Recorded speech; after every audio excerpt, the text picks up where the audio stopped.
Hello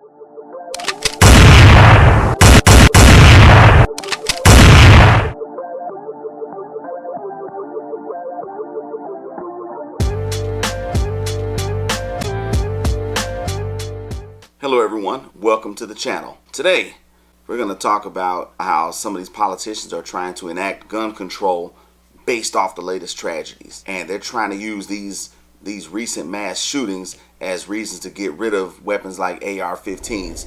In New York, I don't know if you know, but the governor just signed a bill that would raise the age to purchase semi-automatic rifles such as ARs from 18 to 21. Notice that all these states with the strict gun laws have the most gun crime. A lot of people don't know that. Certain politicians, they want you to give up your gun rights. They're saying, oh, in the name of safety. And then you got this piece of trash, Beto O'Rourke, talking about, yes, I want to ban AR-15s, AK-47s, and I fully expect fellow Americans to turn in their weapons if I'm elected governor.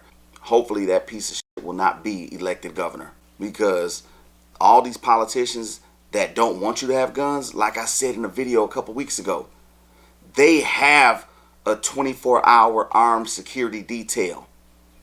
They have that.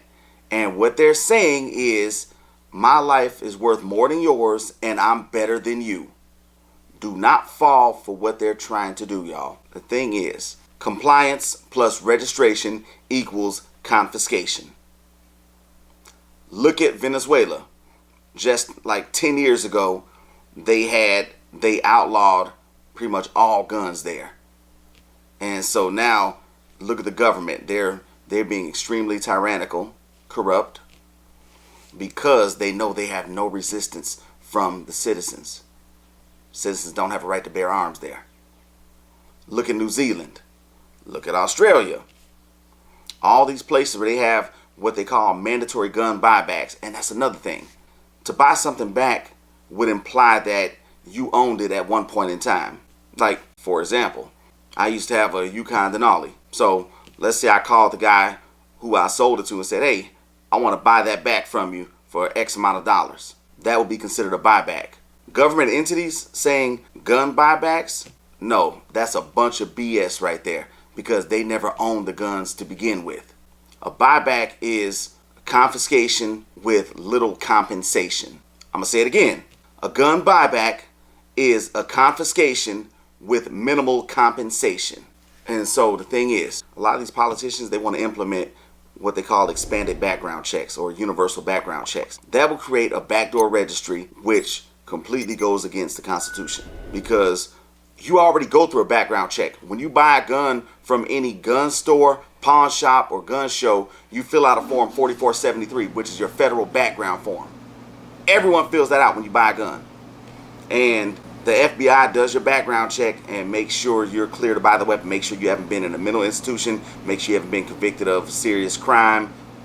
Make sure you're not the subject of a restraining order or order of protection, anything like that. And what they want to do is they want to eliminate the private party gun sales. So, which means that they do that, then it'll no longer be legal for you to sell a gun to your brother, your cousin, friend down the street, anything like that. But in order to enact a universal background check system, guess what has to be put in place first? Yes, a registry.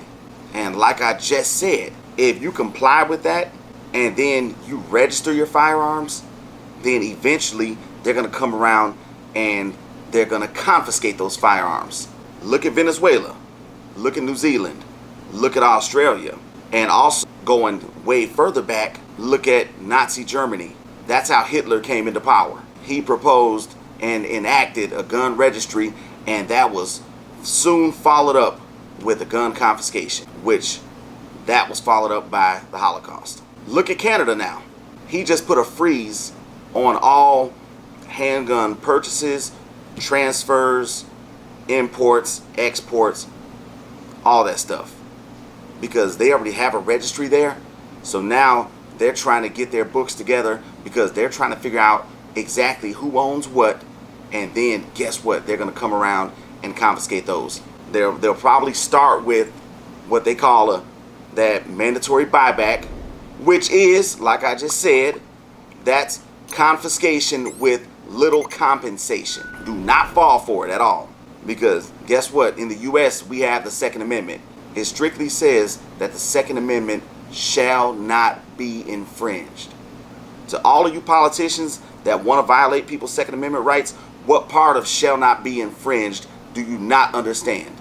If you can't wrap your head around that, then you seriously need to resign your office, because penalizing the majority over something that a few people do is not the answer at all. Have you ever heard of them adding another law to the books and then the criminals said, oh man, they got these extra penalties for armed robberies now. Man, let's get rid of these guns. Let's just get regular 9-to-5s now. No, that has never happened in the history of the world, and it never will happen.